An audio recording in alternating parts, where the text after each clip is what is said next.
অনেক ভালো লাগছে। ক্যাম্পাসে আসার পরে প্রথম প্রোগ্রামে আসলাম, গিফট গুলো পেয়ে ভালো লাগছে। এটাই পেয়েছে একটা কোরআন শরীফ, ফুলের তোড়া দিয়েছে, একটা কলম বক্স, আরো কিছু বই দিয়েছে, ছাতা দিয়েছে, চাবি রিং দিয়েছে, নোটবুক দিয়েছে, অনেক কিছুই দিয়েছে ভাইয়া, অনেক ভালো লাগছে।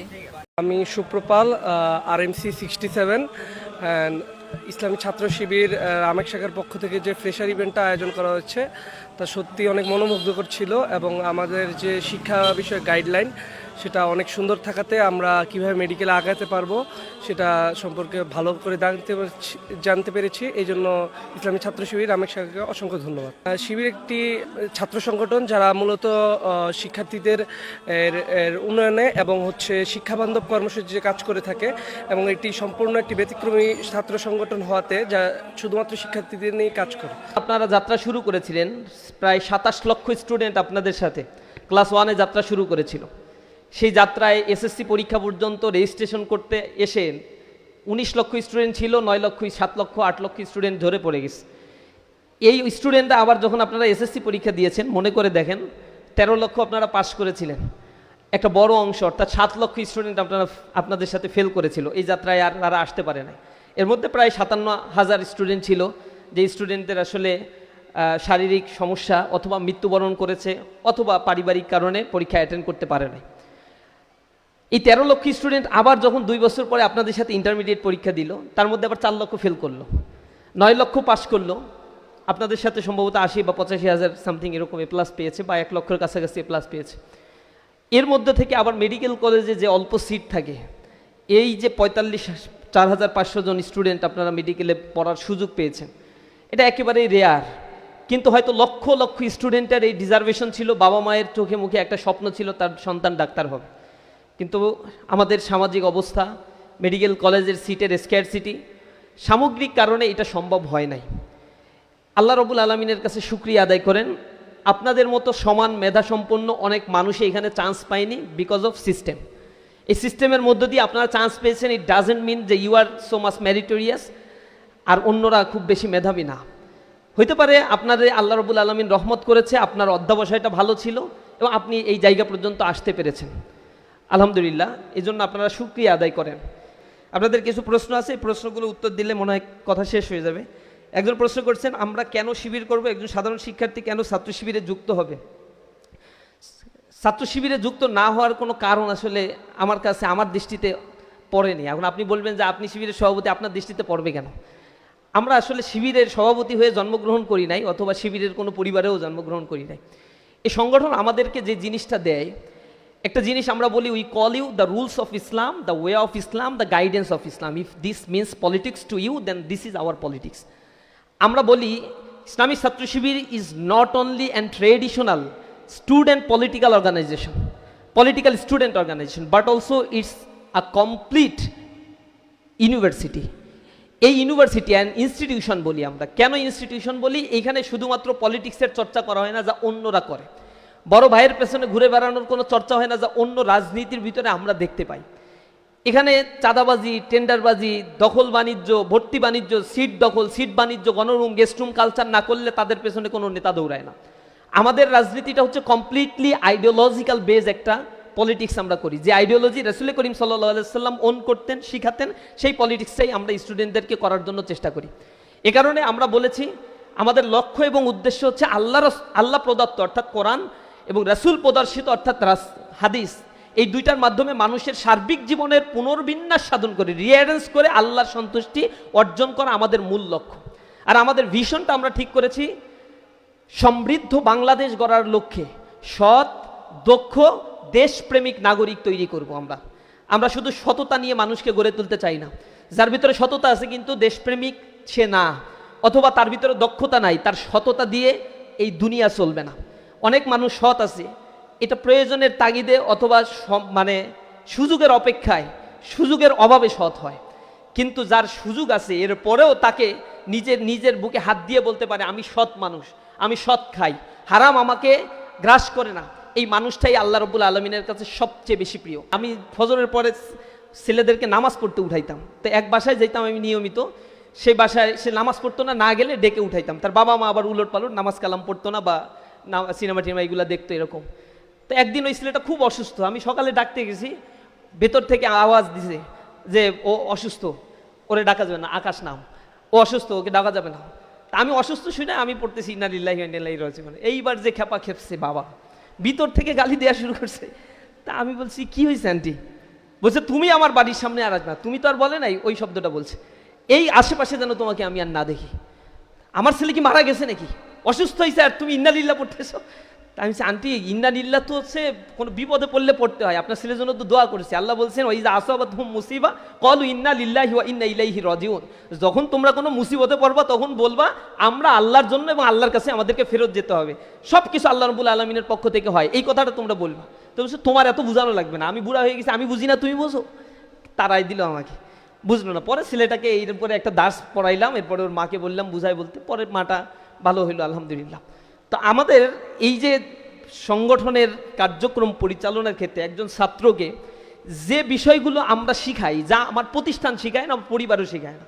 সারা রাত পড়তে পড়তে সকালবেলা ঘুমায় পড়ছি, আব্বা বলতেছে ডেকে দাও ওকে, আম্মা বলতেছে না সারা রাত পড়ছে, ওরে এখন ডাইকো না, যখন ওঠে উঠুক, পরীক্ষা আছে 2 দিন পরে।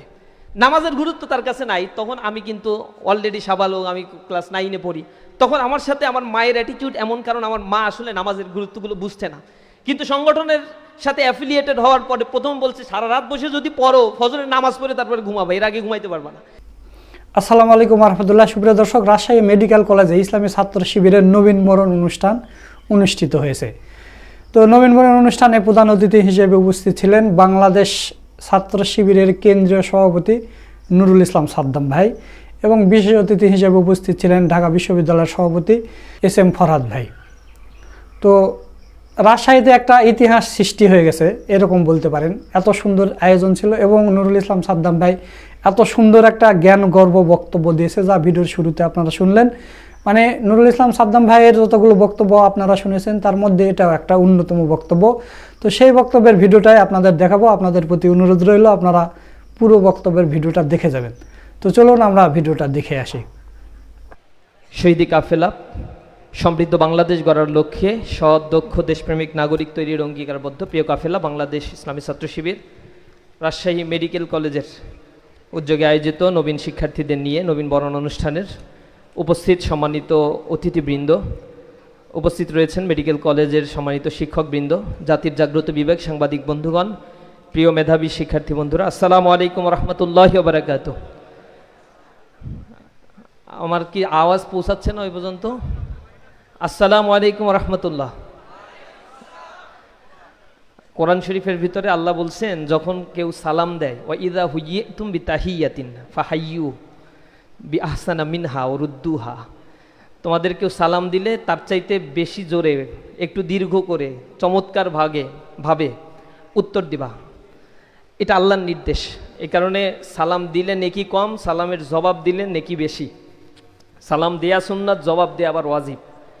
আশা করি আমরা সেটা মুসলমান যারা এটা মেনটেন করবো ইনশাআল্লাহ। আসসালামু আলাইকুম রহমতুল্লাহি ওয়া বারাকাতুহু। জি শুক্রিয়া। জানি সকাল থেকে এত কথা আমারই এখানে শুনতে শুনতে কষ্ট হয়ে যাচ্ছে, আর আপনাদের তো কষ্ট হবেই। তবে অভিনয়টা দেখে যেটা মনে হচ্ছিল, একটা ডাক্তার রুগীকে বেশ সময় নিয়েই দেখছিল। 2 জন রুগী দেখতে আমি হিসাব করলাম প্রায় 23 মিনিট পার হইল। তো বাংলাদেশের হিসেব অনুযায়ী অ্যাভারেজে ডাক্তার রুগী দেখে হচ্ছে 48 সেকেন্ড করে, আর ভারত পাকিস্তানে অ্যাভারেজে হচ্ছে 2 মিনিট 2.5 মিনিট করে করে অ্যাভারেজে রুগী দেখার টাইম। তো সেই হিসেবে এই ডাক্তারও ভালো রাজশাহী মেডিকেলের, আর রুগী তো আরও ভালো আলহামদুলিল্লাহ, শুক্রিয়া।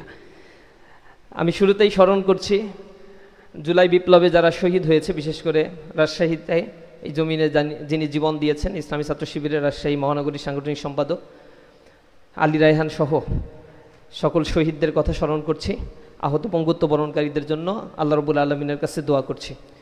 প্রিয় শিক্ষার্থী বন্ধুরা, আমরা একটা পথ পাড়ি দিয়ে এই পর্যন্ত আসছি, এবং পথটা অনেক কণ্ঠকাকীর্ণ। আপনাদের সাথে যখন ক্লাস A1-এ আপনারা যাত্রা শুরু করেছিলেন, সকলের বাবা মায়ের একটা চাহিদা বাংলাদেশের আসপেক্টে থাকে, ছেলে ডাক্তার হবে, মেয়ে ডাক্তার হবে, অথবা ইঞ্জিনিয়ার হবে। ছোটোবেলা থেকে এটাই শুনছি। ইভেন আমি যখন আর্টসের স্টুডেন্ট, তখন ইন্টারমিডিয়েটে এইম ইন লাইফ রচনা আসছে, তখনও এটা লিখছি, I want to be a doctor, good doctor is not available in our country, after completing my MBBS degree I will go to my village and serve the general people. এইটা লেখা আমার আলিম pass করতে হয়েছে, intermediate pass করতে হয়েছে, those I am student of humanities. এটা হচ্ছে reality আমাদের দেশের লেখাপড়ার। এই দেশের লেখাপড়া শেষ করে ইংরেজিতে এক কলম কেউ বলতেও পারে না, ঠিকমতো নিজেকে এক্সপ্রেসও করতে পারে না। এখানে লেখাপড়ার এত দৈন্যদশা ইউনিভার্সিটি লেভেলে গেলে বোঝা যায়, অথবা হায়ার স্টাডি করতে বাইরে গেলে বোঝা যায়। তো সেই যাত্রায় যখন আপনারা যাত্রা শুরু করেছিলেন, প্রায় 27 লক্ষ স্টুডেন্ট আপনাদের সাথে ক্লাস 1-এ যাত্রা শুরু করেছিল। সেই যাত্রায় SSC পরীক্ষা পর্যন্ত রেজিস্ট্রেশন করতে এসে 19 লক্ষ স্টুডেন্ট ছিল, 9 লক্ষ, 7 লক্ষ, 8 লক্ষ স্টুডেন্ট ধরে পড়ে গেছে। এই স্টুডেন্টরা আবার যখন আপনারা SSC পরীক্ষা দিয়েছেন, মনে করে দেখেন 13 লক্ষ আপনারা পাস করেছিলেন, একটা বড় অংশ অর্থাৎ 7 লক্ষ স্টুডেন্ট আপনাদের সাথে ফেল করেছিল। এই যাত্রায় আর তারা আসতে পারে না। এর মধ্যে প্রায় 57,000 স্টুডেন্ট ছিল, যে স্টুডেন্টদের আসলে শারীরিক সমস্যা অথবা মৃত্যুবরণ করেছে, অথবা পারিবারিক কারণে পরীক্ষা অ্যাটেন্ড করতে পারে না। এই 13 লক্ষ স্টুডেন্ট আবার যখন 2 বছর পরে আপনাদের সাথে ইন্টারমিডিয়েট পরীক্ষা দিল, তার মধ্যে আবার 4 লক্ষ ফেল করলো, 9 লক্ষ পাস করলো, আপনাদের সাথে সম্ভবত 80 বা 85,000 সামথিং এরকম A+ পেয়েছে, বা 1 লক্ষের কাছাকাছি A+ পেয়েছে। এর মধ্যে থেকে আবার মেডিকেল কলেজে যে অল্প সিট থাকে, এই যে 4,500 জন স্টুডেন্ট আপনারা মেডিকেলে পড়ার সুযোগ পেয়েছেন, এটা একেবারেই রেয়ার। কিন্তু হয়তো লক্ষ লক্ষ স্টুডেন্টের এই ডিজার্ভেশন ছিল, বাবা মায়ের চোখে মুখে একটা স্বপ্ন ছিল তার সন্তান ডাক্তার হবে। কিন্তু আমাদের সামাজিক অবস্থা, মেডিকেল কলেজের সিটের স্ক্যারসিটি, সামগ্রিক কারণে এটা সম্ভব হয় নাই। আল্লাহ রবুল আলমিনের কাছে শুকরিয়া আদায় করেন, আপনাদের মতো সমান মেধাসম্পন্ন অনেক মানুষই এখানে চান্স পায়নি বিকজ অফ সিস্টেম। এই সিস্টেমের মধ্য দিয়ে আপনারা চান্স পেয়েছেন, ইট ডাজেন্ট মিন যে you are so much meritorious আর অন্যরা খুব বেশি মেধাবী না। হইতে পারে আপনাদের আল্লাহ রবুল আলমিন রহমত করেছে, আপনার অধ্যাবসায়টা ভালো ছিল এবং আপনি এই জায়গা পর্যন্ত আসতে পেরেছেন, আলহামদুলিল্লাহ। এই জন্য আপনারা শুকরিয়া আদায় করেন। একই সময়ে আপনারা যখন এখানে বসে আছেন, অনেকগুলো চ্যালেঞ্জ আর অনেক পজিটিভ হাইপ নিয়ে আপনারা এখানে আসছেন। চ্যালেঞ্জটা হচ্ছে বাংলাদেশে এখন প্রায় 40 লক্ষ বেকার আছে, আর আপনাদের কপাল ভালো হচ্ছে আপনারা পাশ করার সাথে সাথে ইন্টার্ন করার সময়ও কিছু টাকা সরকার আপনাদেরকে দেয়, যদিও এটা সাফিসিয়েন্ট না। এরপরেও দেয়, আপনাদের বেকারত্বের ওই অভিশাপের মধ্যে থাকার প্রয়োজনটা হয় না। আল্লাহ রবুল আলমিন সেটা থেকে আপনাদেরকে কিছুটা হইলেও হেফাজত করে। বাংলাদেশের আরেকটা দিক যদি বিবেচনা করি, মেডিকেল সেক্টরের স্বল্পতা বা দৈন্যতা কোথায় গিয়ে দাঁড়িয়েছে। বাংলাদেশে অ্যাভারেজে 1000 মানুষের চিকিৎসার জন্য 0.84% ডাক্তার আছে। মাঝে মাঝে হিসেব করে দেখে, কিছু কিছু রিপোর্টে দেখতে পাই যে 1200 মানুষের জন্য একটা ডাক্তার, কোনো হিসেব বলে 1800 মানুষের জন্য একটা ডাক্তার, কোনো সমীক্ষা আবার মাঝে মাঝে বলে 2000 মানুষের জন্য একটা ডাক্তার। অ্যাকচুয়াল হিসাব জানি না, কারণ এই গণনায় ভুল থাকতে পারে। তবে এইটা ধরা যায় যে বাংলাদেশে ডাক্তারের স্বল্পতা আছে। এরপরে আবার মেডিকেল কলেজগুলোতে ফিমেল স্টুডেন্ট, এটা শুধু বাংলাদেশের প্রবলেম একা বলছি না, এটা পাকিস্তানে গিয়েছে একই প্রবলেম, মালয়েশিয়াতে গিয়েছি একই প্রবলেম, ইন্দোনেশিয়াতে গিয়েছে একই প্রবলেম, পৃথিবীর বিভিন্ন দেশগুলোতে দেখেছি একই প্রবলেম। ফিমেল স্টুডেন্টদের মধ্য থেকে প্রচুর পড়াশোনা করতে অভ্যস্ত তারা, এবং ডাক্তার হচ্ছে বেশি, কিন্তু ফাংশনাল লাইফে গিয়ে, প্রফেশনাল লাইফে গিয়ে অনেকেই এই প্রফেশনে আর কন্টিনিউ করে না, যার ফলে এক ধরনের স্ক্যারসিটি আমাদের সোসাইটিতে তৈরি হচ্ছে। এই স্ক্যারসিটি নিয়েই এই সমাজে আমাদের যাত্রা শুরু করতে হচ্ছে। এরপরে আমাদের ডাক্তারদের জন্য যে ধরনের ওয়েল ফ্যাসিলিটেড এনভায়রনমেন্ট তৈরি করা দরকার ছিল, এখানে সেই জিনিসটাও আপনারা পাবেন না। অনেক কষ্ট করে পড়তে হবে। আমি জানি না আপনাদের হলগুলোর কি অবস্থা, আমি যাওয়ার সুযোগ হয়নি বা দেখি নাই মেডিকেলের হলগুলোর অবস্থা। আমাদের ইউনিভার্সিটিগুলোর হলের অবস্থা দেখলে মনে হয় যে আমরা একটা নিম্নবিত্ত অথবা দরিদ্র পীড়িত একটা জনগোষ্ঠীর অন্তর্ভুক্ত একটা শ্রেণী আমরা। এখানে আপনারা দেখবেন 20 কোটি মানুষের স্বাস্থ্যসেবা নিশ্চিত করার জন্য সরকারের বাজেটের 1% মাত্র বরাদ্দ থাকে। এবছর একটু বাড়িয়ে বাজেট করা হয়েছে 69,448 কোটি টাকা, 69,448 কোটি টাকা। এটা 20 কোটি মানুষের জন্য অনেক অপ্রতুল। এবং বেসরকারি মেডিকেল কলেজগুলো যেভাবে গ্রো আপ করেছে, সরকারি মেডিকেল কলেজগুলো সেভাবে গ্রো আপ করতে পারে নাই। এখানে করাপশনের পরিমাণ অনেক হাই। আর এখানে যে দালাল দেখা গেল না, এই দালালের পরিমাণ অনেক বেশি। না, ওনাকে আমি মিন করছি না, মিন করছি ওভারঅল সিস্টেমটা হচ্ছে, ট্রান্সপারেন্সি ইন্টারন্যাশনাল বাংলাদেশ বলছে 83% মানুষ চিকিৎসা সেবা নিতে গেলে করাপশনের শিকার হয়, আর দালালের শিকার হয় 63% মানুষ এই চিকিৎসা সেবা নিতে গিয়ে।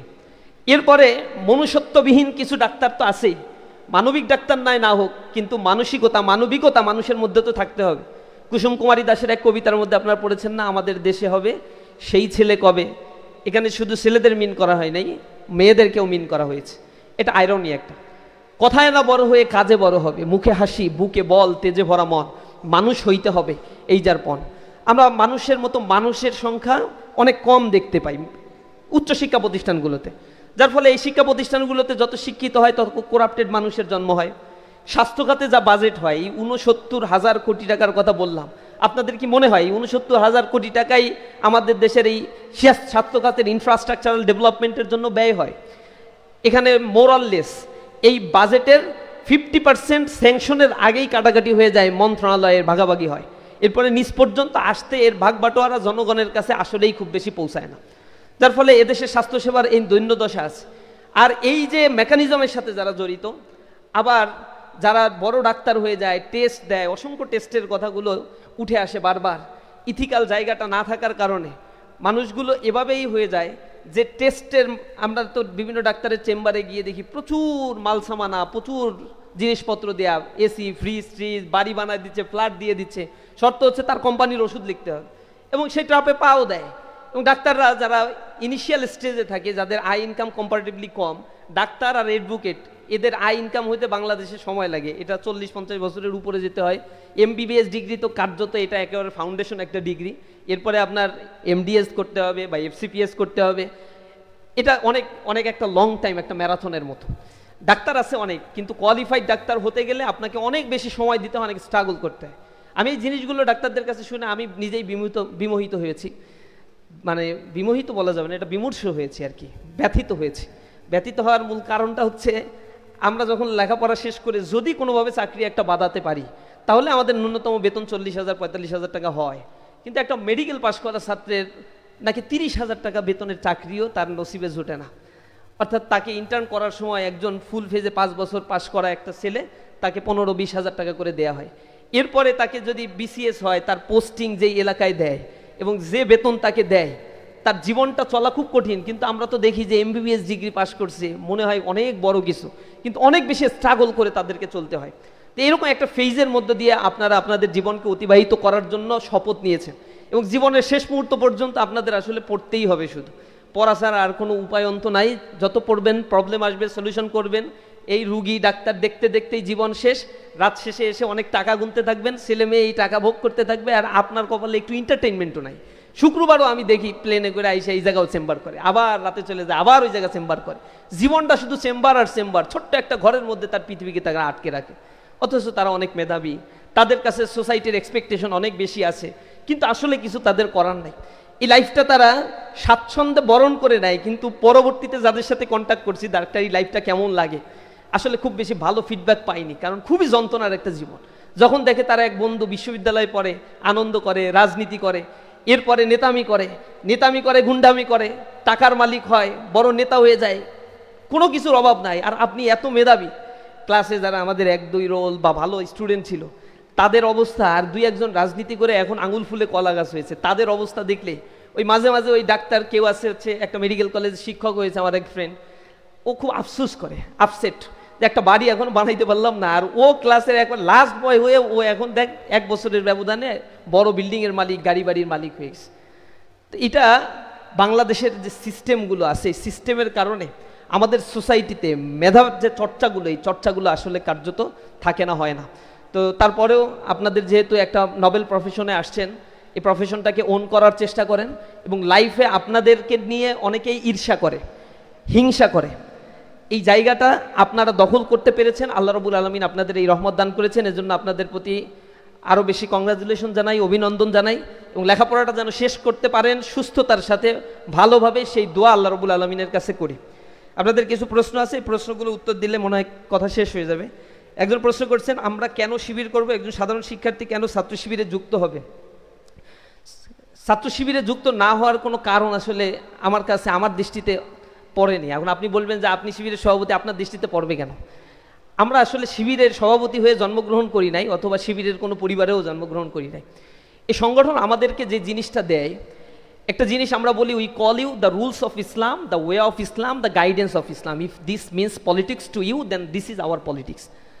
আমরা বলি Islami Chhatra Shibir is not only and traditional student political organization, political student organization, but also it's a complete university.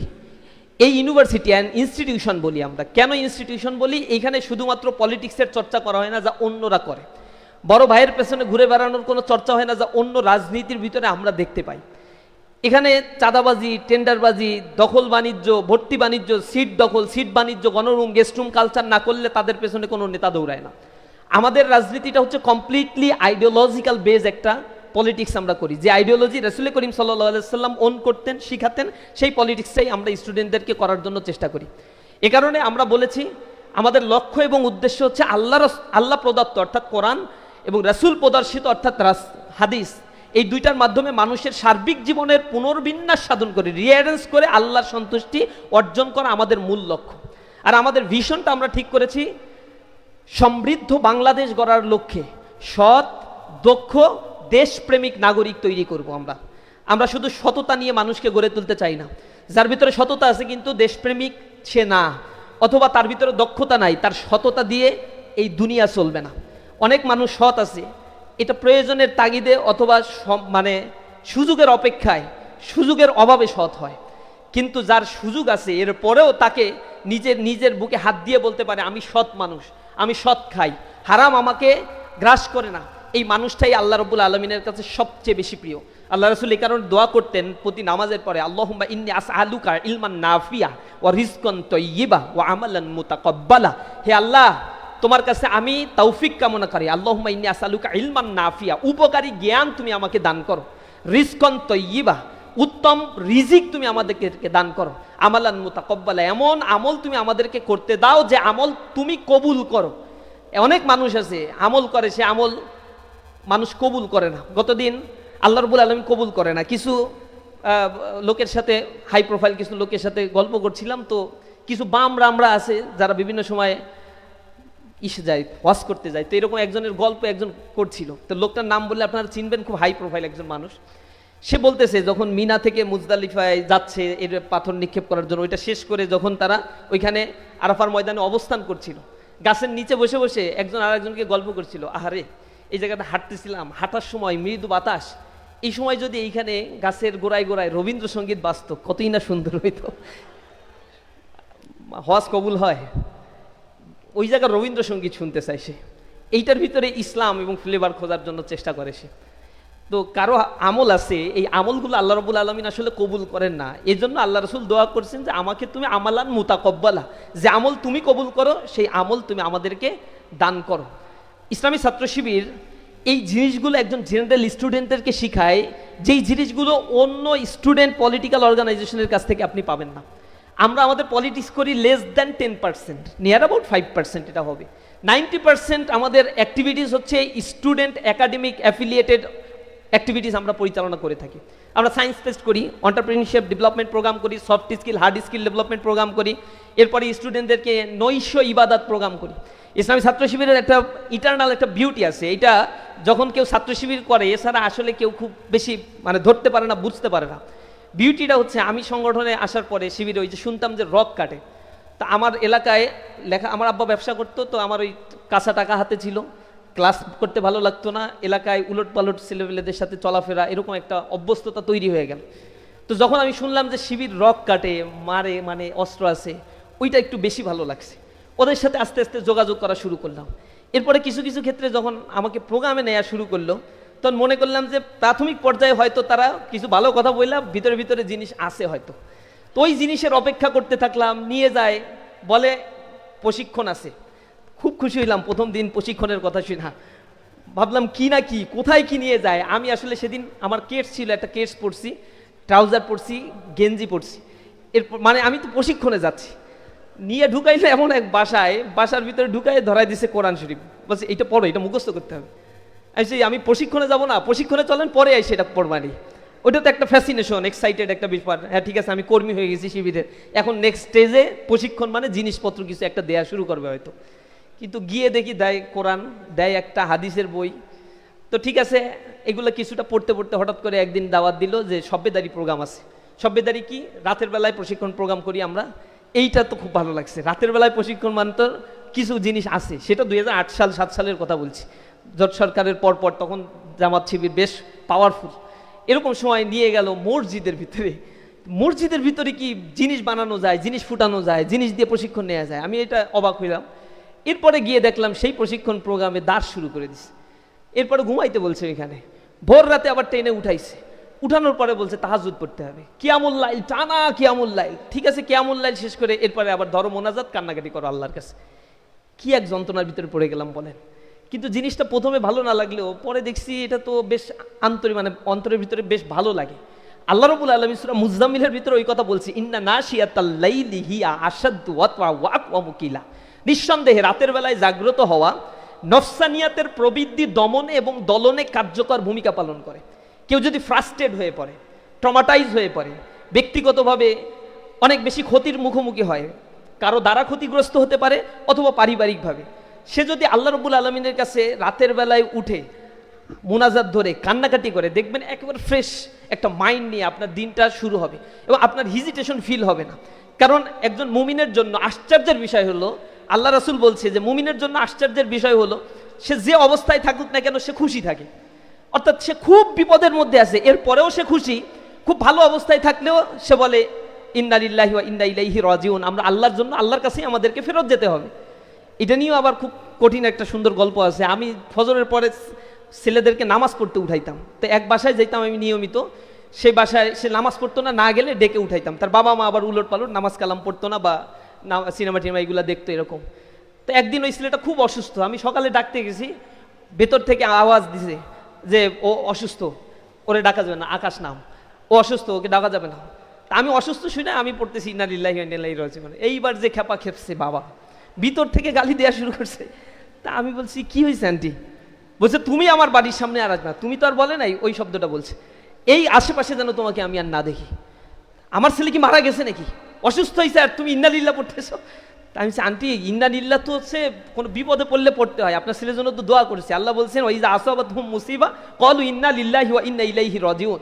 যখন তোমরা কোনো মুসিবতে পড়বা তখন বলবা আমরা আল্লাহর জন্য এবং আল্লাহর কাছে আমাদেরকে ফেরত যেতে হবে, সব কিছু আল্লাহ রাব্বুল আলামিনের পক্ষ থেকে হয়, এই কথাটা তোমরা বলবা। তো বলছে তোমার এত বোঝানো লাগবে না, আমি বুড়া হয়ে গেছি, আমি বুঝি না, তুমি বোঝো। তারাই দিল আমাকে, বুঝলো না। পরে ছেলেটাকে এরপরে একটা দাস পড়াইলাম, এরপরে ওর মাকে বললাম বুঝাই বলতে, পরে মাটা ভালো হইলো আলহামদুলিল্লাহ। তো আমাদের এই যে সংগঠনের কার্যক্রম পরিচালনার ক্ষেত্রে একজন ছাত্রকে যে বিষয়গুলো আমরা শিখাই, যা আমার প্রতিষ্ঠান শিখায় না, আমার পরিবারও শিখায় না। সারা রাত পড়তে পড়তে সকালবেলা ঘুমায় পড়ছি, আব্বা বলতেছে ডেকে দাও ওকে, আম্মা বলতেছে না সারা রাত পড়ছে, ওরে এখন ডাইকো না, যখন ওঠে উঠুক, পরীক্ষা আছে 2 দিন পরে। নামাজের গুরুত্ব তার কাছে নাই। তখন আমি কিন্তু অলরেডি সাবালক, আমি ক্লাস 9-এ পড়ি। তখন আমার সাথে আমার মায়ের অ্যাটিটিউড এমন, কারণ আমার মা আসলে নামাজের গুরুত্বগুলো বুঝতে না। কিন্তু সংগঠনের সাথে অ্যাফিলিয়েটেড হওয়ার পরে প্রথম বলছে সারা রাত বসে যদি পড়ো, ফজরের নামাজ পড়ে তারপরে ঘুমাবে, এর আগে ঘুমাইতে পারবে না। এটা হচ্ছে ফরজ, এই ফরজের সাথে কোনো কম্প্রোমাইজ নাই। যে ব্যক্তি এক ওয়াক্ত নামাজ কাজা করে ফেলবে বিনা কারণে, সেই ব্যক্তির শাস্তিটা হচ্ছে সে হাজার হাজার বছর জাহান্নামের আগুনে জ্বলবে। শুধু তাই না, এক ওয়াক্ত নামাজ বিনা কারণে শেষ করলে আল্লাহ রাব্বুল আলামিন বলছে তার সে মুনাফিকের আলামত তার ভিতরে আছে। এবং কোরআন শরীফের ভিতরে এটা বলছে ওয়াইলুল লিল মুসাল্লিন, ওয়াইলুন নামক শাস্তি বা ওয়াইল হচ্ছে একটা গর্তের নাম, যে গর্তের ভিতরে প্রচণ্ড দাবদাহ থাকে, আগ্নেয়গিরির উদ্গীরণ হয়। এটা হচ্ছে জাহান্নামের সবচেয়ে তলের জায়গা এবং নিকৃষ্ট জায়গা। আল্লাহ বলছেন ওয়াইলুল লিল মুসাল্লিন, ওয়াইলুন বা ধ্বংস ওই সকল মুসল্লিদের জন্য, এখানে অন্য কাউকে মিন করা হয়নি।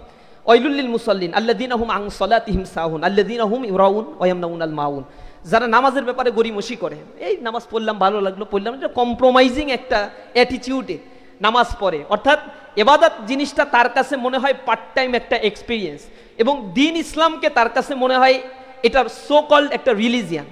ইসলাম সো কল্ড কোনো রিলিজিয়ান না, ট্রেডিশনাল কোনো রিলিজিয়ান না। এই জিনিসটা আমাদেরকে উপলব্ধি অধিকাংশ মানুষই করতে পারে না।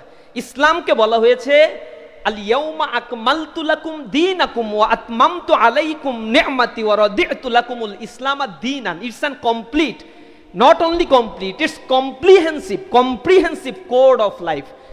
Every pros and cons have details, in details. Described in Islam. তো আমি নখ কাটবো কিভাবে, সেই বর্ণনা যেমন দেয়া আছে ইসলামের মধ্যে। বিয়ে করার পরে আমার স্ত্রীর সাথে আমার সম্পর্কটা কেমন হবে, সন্তানের সাথে সম্পর্ক কেমন হবে, সব কিছু ইসলামের মধ্যে বলা আছে। It's an enrich religion. এটাকে এই কারণে ইসলামকে কোরআন শরীফের ভিতরে বলা হয়েছে দিনুল কয়্যিমা, শক্তিশালী একটা জীবন বিধান।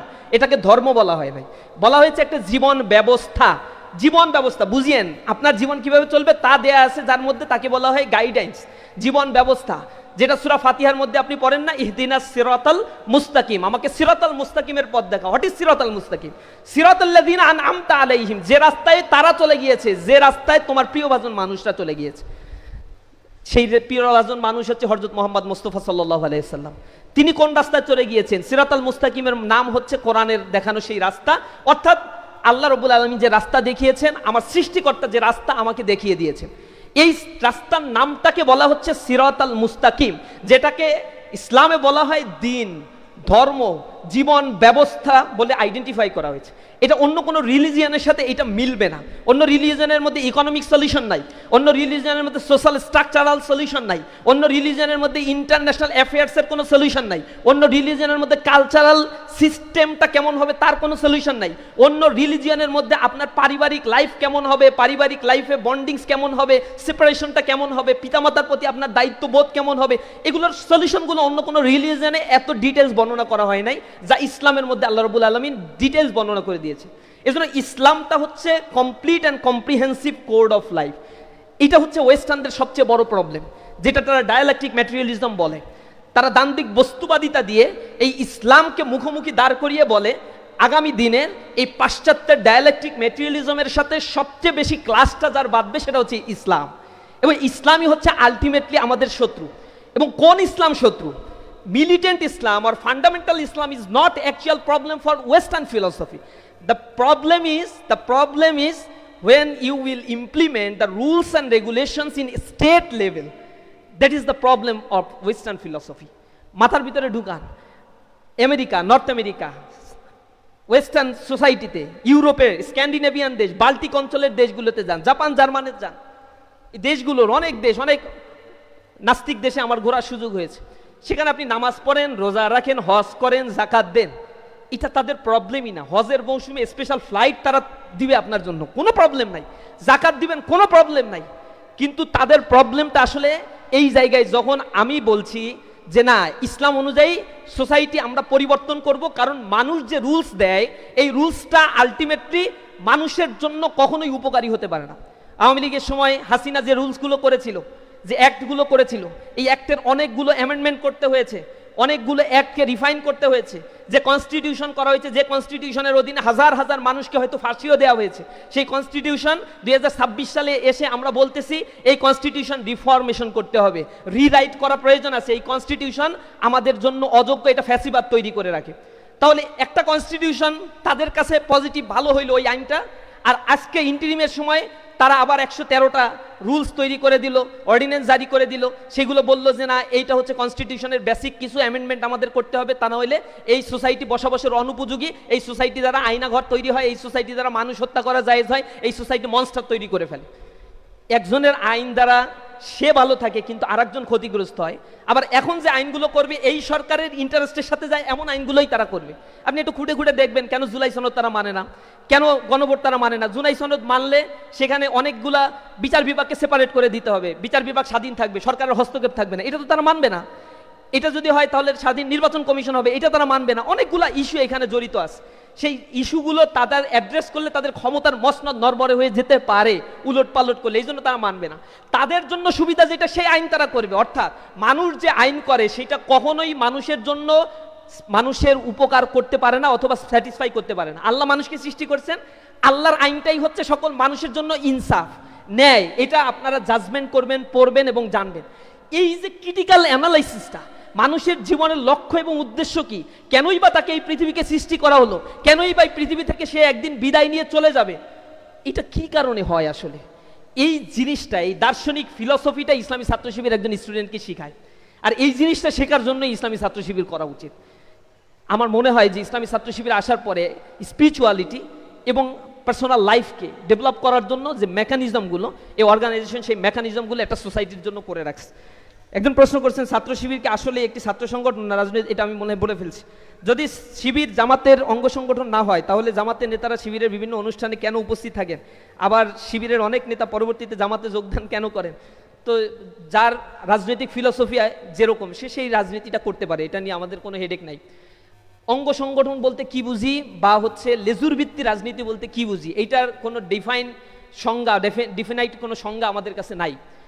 অঙ্গ সংগঠন বলতে আমরা যেটা বুঝি বা লেজুর ভিত্তি বলতে আমরা বুঝি কোনো রাজনৈতিক নেতার ছবি দিয়ে এরপরে পূজা করা, তার জন্মবার্ষিকী মৃত্যুবার্ষিকীতে জোরপূর্বক সাধারণ ছাত্রদেরকে নিয়ে বসায় রেখে তার জীবনী গলদকরণ করা, কোনো নেতা আসলে তার পেছনে লোক নিয়ে স্লোগান দেয়া, কোনো স্টুডেন্ট জোরপূর্বক রাজনৈতিক কার্যক্রমে তাদেরকে জোরপূর্বক অংশগ্রহণ করানো, এই জিনিসগুলোকে আমরা বলছি লেজুর ভিত্তিক রাজনীতি। এর বাইরে গিয়ে আমার সাথে জামাত ইসলামীর সাথে ইসলামী অন্য অন্য দলগুলোর সাথে আইডিওলজিক্যাল একটা রিলেশনশিপ আছে, স্ট্রাকচারাল কোনো রিলেশনশিপ নাই। ইসলামী ছাত্র শিবিরের সভাপতি নির্বাচিত হয় ইসলামী ছাত্র শিবিরের যারা ভোট দেয় সদস্য, তাদের প্রত্যক্ষ ভোটে। এখানে জামাত ইসলামী কারো সিগনেচারে ইসলামী ছাত্র শিবিরের কেন্দ্রীয় সভাপতি হয় না, অথবা জামাত ইসলামীর কেউ রুষ্ট অথবা বিরক্ত হয়ে ইসলামী ছাত্র শিবিরের কাউকে পদচ্যুত করেছে, এরকম কোনো ঘটনা জামাত ইসলামের কারো জন্য সম্ভব না, করতে পারে না। শুধুমাত্র করতে পারে তার সংগঠনের সদস্য যারা আছে তারাই করতে পারে। এই জায়গা থেকে আমরা পরিকল্পনা করি ভিন্ন, কার্যসূচি করি ভিন্ন, কর্মসূচি করি ভিন্ন, কিন্তু আইডিওলজিক্যালি আমরা তারা যে আইডিওলজি লালন করে ইসলাম, আমরা সে একই আইডিওলজি লালন করি। আশা করি বুঝতে পারছেন। একজন প্রশ্ন করছেন ছাত্র শিবির ও জামাত ইসলাম এটা শিবিরের অর্থায়নের প্রধান উৎস কি? এটা মনে হয় অনেকবার বলা হয়েছে। আমাদের অর্থায়নের কতগুলো উৎস সংবিধানে বলা হয়েছে। আমাদের যারা জনশক্তি আছে তাদের ব্যক্তিগত আয় থেকে একটা অংশ টাকা দিতে হয়। আমি যখন 300 টাকা টিউশনি করতাম তখনও আমাকে সেইখান থেকে 30 টাকা দিতে হইতো। আর এখনও আমার ইনকাম নাই, বাপের পকেট থেকে চলতে হয়, এখনও আমাকে ওইখানে কিছু টাকা দিয়ে চলতে হয়। অর্থাৎ ছাত্র শিবিরের সিস্টেমটাই হচ্ছে প্রত্যেক জনশক্তি, লক্ষ লক্ষ জনশক্তি আমাদের যারা আছে তাদেরকে একটা অংশের বাইতুল মালে টাকা দিতে হয় তার আয় থেকে। দ্বিতীয় হচ্ছে আমাদের অনেকগুলো প্রকাশনী আছে, অনেক বই আমরা বের করি, এখানে হয়তো ডিসপ্লে করা দেখতে পারেন। এই বইগুলো শত শত আইটেমগুলো আমরা প্রতি বছর বের করি। আমাদের গবেষণা প্রতিষ্ঠান আছে বা গবেষণা সেক্টর আছে, তারা এগুলো রিসার্চ করে। এগুলো বের করার পরে এগুলো আবার বিক্রি করি সারা দেশ।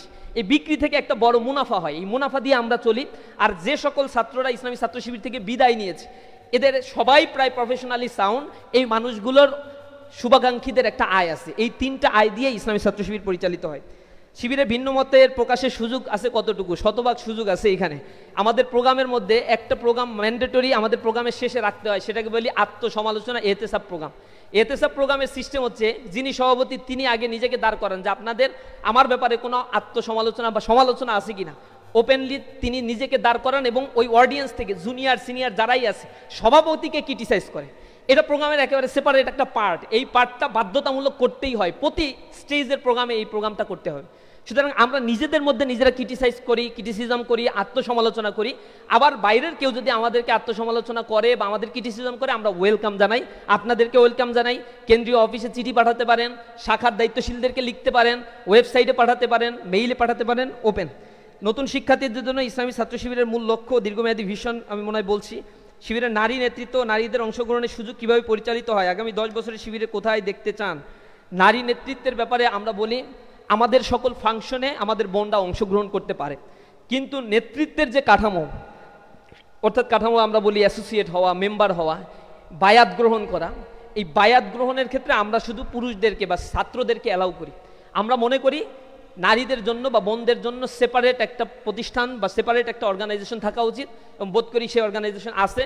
আপনারা খুঁজে নেবেন, এমন অর্গানাইজেশন আছে যেখানে তাদের আত্মসম্মান রক্ষা হবে, তারা নিজেরা তাদের কেন্দ্রীয় সভাপতি নির্বাচন করবে, তারা নিজেরা তাদের অটোনোমাস পরিকল্পনা বাস্তবায়ন করবে এবং সেই পরিকল্পনা বাস্তবায়নের মধ্য দিয়ে তাদের নেতৃত্বের বিকাশ তারা করবে। যেহেতু আমরা কোনো পলিটিক্যাল অর্গানাইজেশন না, আমরা পলিটিক্যালি স্টুডেন্টদেরকে কনসাস করি। আমাদের অর্গানাইজেশনে থাকা অবস্থায় কেউ পলিটিক্সে অংশগ্রহণও করতে পারে না, কোনো নির্বাচনেও সে অংশগ্রহণ করতে পারে না। এই জায়গা থেকে আমরা মনে করি আমাদের অর্গানাইজেশন পলিটিক্যালি কনসাস করে, রাষ্ট্রের যখন ক্রাইসিস হয় তখন রাজপথে দাঁড়িয়ে প্রতিবাদ করে আর ব্যক্তি গঠনের জন্য কাজ করে। এরকম অর্গানাইজেশনগুলো ছাত্রীদের মধ্যে থাকা উচিত এবং আছে। সেই জিনিসগুলো ছাত্রীরা অ্যাকোমোডেট হলে সেটাই বরং ভালো হবে। আগামী 10 বছর ইসলামী ছাত্র শিবিরকে আমরা দেখতে চাই যে আমরা ছাত্র শিবিরকে দেখতে চাই না, আমরা পুরো বাংলাদেশকে দেখতে চাই। এজন্য আমাদের ভিশনটা হচ্ছে আমরা একটা সমৃদ্ধ বাংলাদেশ গঠন করব। এবং সেই সমৃদ্ধ বাংলাদেশ গঠন করার জন্য সদক্ষ দেশপ্রেমিক নাগরিক তৈরি করব। কথাটা এই কারণে বললাম, হয়তো আপনাদের কাছে হাস্যরস মনে হইতে পারে, কিন্তু আপনারা আমাদের প্রোগ্রামের আয়ের একটা সিংহভাগ আমরা ব্যয় করি জেনারেল স্টুডেন্ট যারা আমাদের কাঠামোর মধ্যে নাই তাদের জন্য। আমাদের কাঠামোর মধ্যে যারা আছে তাদেরকে ঘরের ভিতরে রেখে প্রোগ্রাম আদি করি, অত এন্টারটেইনমেন্টের ব্যবস্থা আমরা করি না। কিন্তু জেনারেল স্টুডেন্টদের জন্য আমাদের আয়ের সিংহভাগ আমরা ব্যয় করি। যেমন সামনে এ প্লাস সংবর্ধনা আমরা দিব, গত বছর আমরা দিয়েছিলাম প্রায় 80% স্টুডেন্ট ছেলে মেয়ে উভয়কে আমরা এ প্লাস সংবর্ধনা দিয়েছিলাম। সেই সংবর্ধনায় আমাদের হিউজ পরিমাণে অর্থ খরচ হয়, সেখানে ওপেন সবার জন্য। এরপর আমরা স্কিল ডেভেলপমেন্ট প্রোগ্রাম চালু করেছি। এসএসসি পরীক্ষা এবার যারা দিয়েছে তাদের জন্য আমরা অনলাইন কোর্স, অফলাইন কোর্স চালু করেছি, যেখানে তারা 3 মাস ইংরেজি কম্পিউটার শিখতে পারবে, ইন্টারপার্সোনাল স্কিল শিখতে পারবে, সফট স্কিল হার্ড স্কিল শিখতে পারবে। এরকম প্রোগ্রামগুলোতে হাজার হাজার লক্ষ লক্ষ স্টুডেন্টরা আমাদের প্রোগ্রামগুলোতে অ্যাটেন্ড করছে, আমাদের কোচিং সার্ভিসগুলো নিচ্ছে। এগুলো আমাদের জেনারেল সার্ভিসগুলো সব জেনারেল স্টুডেন্টদের জন্য উন্মুক্ত। এখন আপনারা বলবেন যে আপনারা ঘরের খেয়ে বনের মেষ তাড়ানোর আর কাজ পান না, না? হ্যাঁ, এইটাই হচ্ছে আমাদের মূল পয়েন্ট। আমরা মনে করি এই দেশের নাগরিকদেরকে যদি আমরা তৈরি করতে পারি, তরুণ সমাজকে যদি আমরা তৈরি করতে পারি, এরাই হচ্ছে আগামীর বাংলাদেশ বিনির্মাণের জন্য ভূমিকা রাখবে। ইসলামী ছাত্র শিবির গুটি কয়েক মানুষকে শুধু ওন করবে না, ইসলামী ছাত্র শিবির পুরো বাংলাদেশকে ওন করবে, পুরো বাংলাদেশের সকল মানুষকে, সকল শিক্ষার্থীদেরকে ওন করে। এ কারণে আমরা আমাদের কাছে যারাই সহযোগিতা চাইতে আসে বিদেশি উচ্চশিক্ষার জন্য অথবা দেশের কোনো উচ্চশিক্ষার জন্য, যে ধরনের কাঠামোতে ইন্টারমিডিয়েট এসএসসি স্তরে একাডেমিক সহযোগিতার ক্ষেত্রে আমরা সকলের ক্ষেত্রে উন্মুক্ত সহযোগিতা করি। আমরা একটা সমৃদ্ধ বাংলাদেশ দেখতে চাই, যে বাংলাদেশে কোনো দারিদ্র্য থাকবে না। এই পর্যায়ে এসে যখন আমাদেরকে বলতে হয় যে বাংলাদেশে এখন টোটাল যে মানুষ আছে তাদের মধ্যে 6,70,00,000 মানুষ they are living below the poverty line, it's unexpectable. এই পর্যায়ে এসে 55 বছর স্বাধীনতার পার করেও যদি আমাদের বলতে হয় যে এখনো 1/3 পিপল তারা দিন আনে দিন খায়, তাদের নিউট্রিশনের চাহিদাগুলো তারা পূরণ করতে পারছে না, তাহলে দেশ আমাদেরকে আসলে কি দিয়েছে? দেশ আমাদেরকে দিয়েছে মাথাপিছু আয় $3,000 কিন্তু এই সমসাময়িক সময় অন্য অন্য দেশেও তো মাথাপিছু আয় আকাশচুম্বী হয়ে গিয়েছে। সেখানে $43,000 হয়ে গিয়েছে, সেখানে তুমি $3,000 দিয়ে এখন এলডিজি গ্রাজুয়েশনের জন্য আমাকে স্বপ্ন দেখাও, $1 ট্রিলিয়ন ইকোনমি তৈরি হবে সেই স্বপ্ন দেখাও।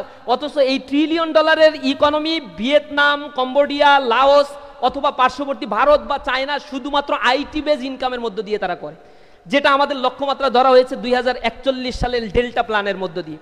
কর্মসংস্থান নাই, প্রচণ্ড বেকার, অথচ ডেমোগ্রাফিক ডিভিডেন্ড সুবিধা আমাদের চলছে।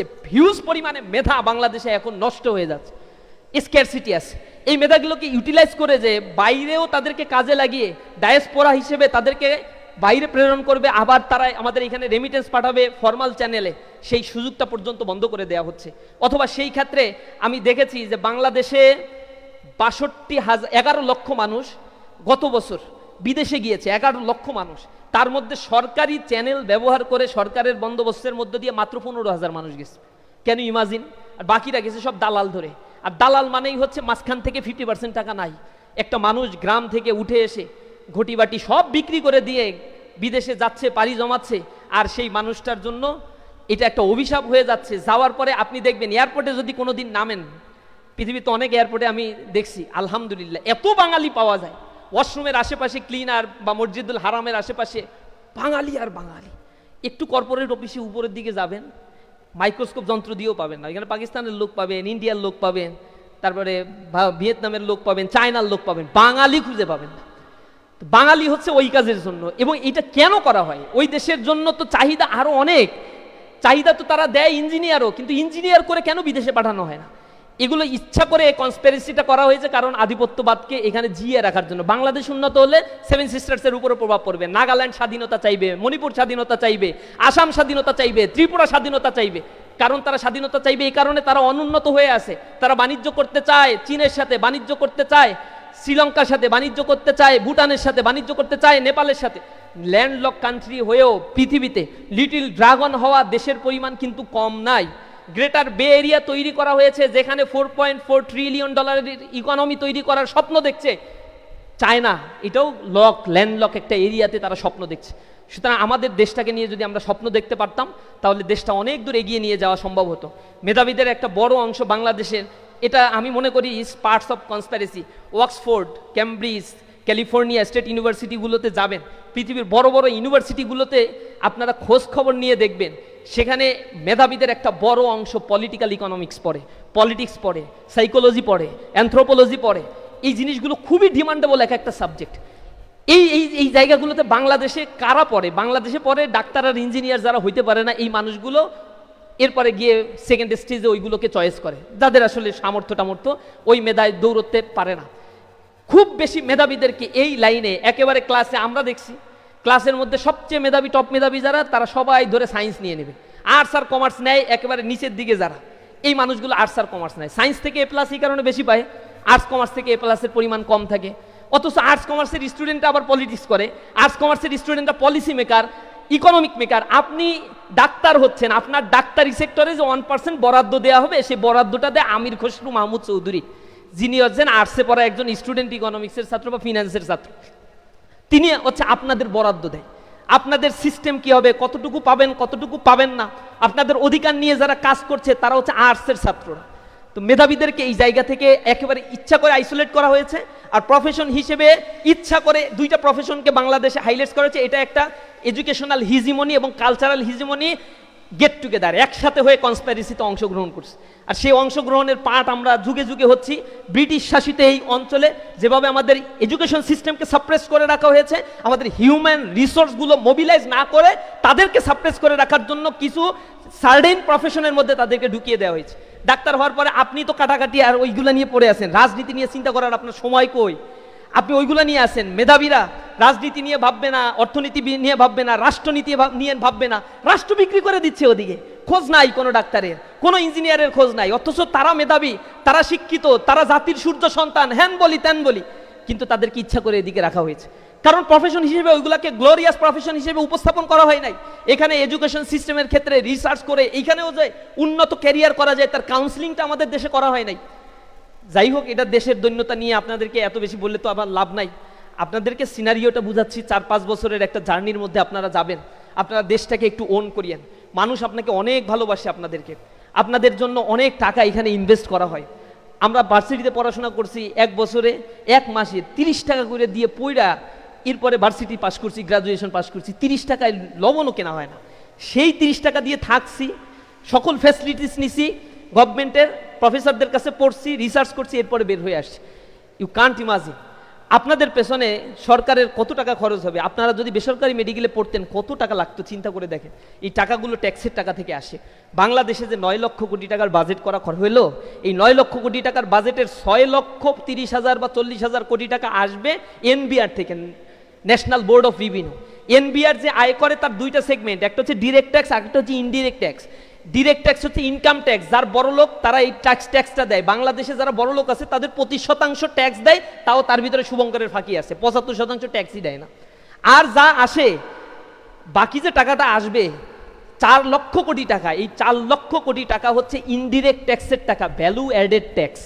আপনি দিতে বাধ্য, আমি দিতে বাধ্য, রিক্সাওয়ালা দিতে বাধ্য, কুলি মজুর দিতে বাধ্য, দিনমজুর দিতে বাধ্য।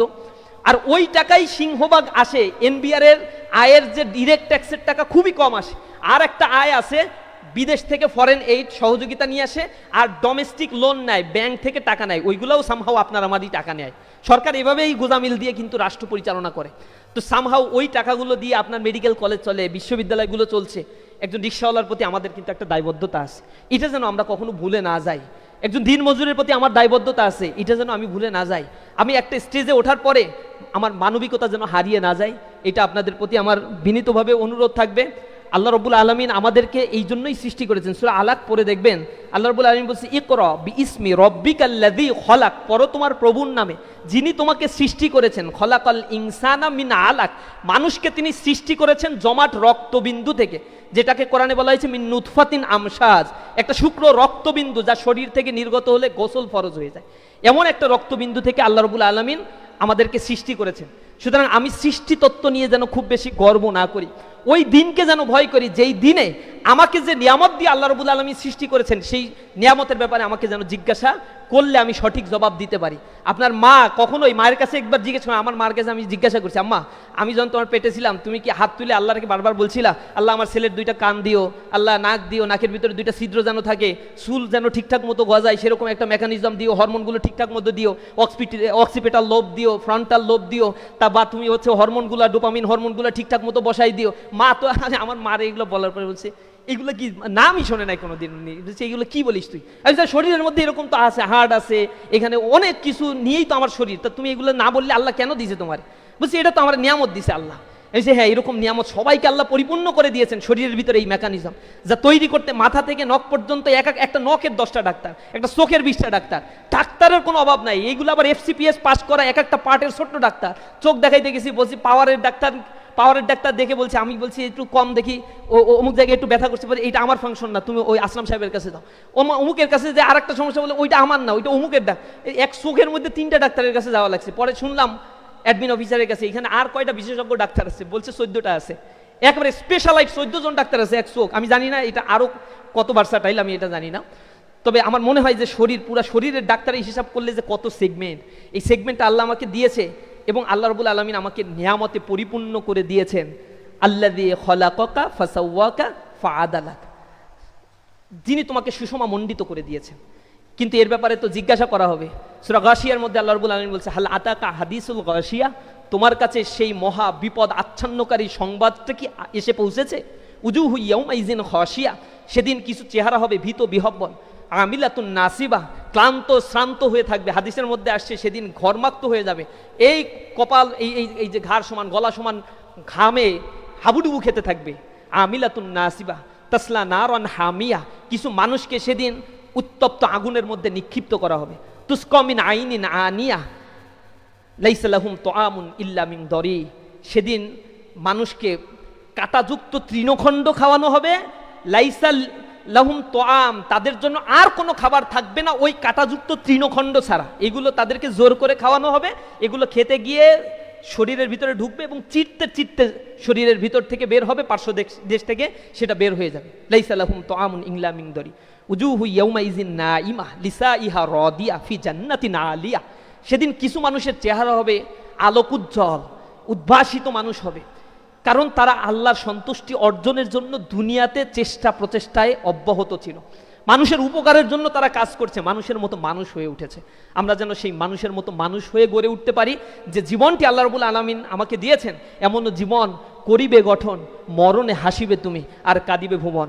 আমি পৃথিবী থেকে চলে গেলে যেন এই ভুবনটা কাঁদতে থাকে।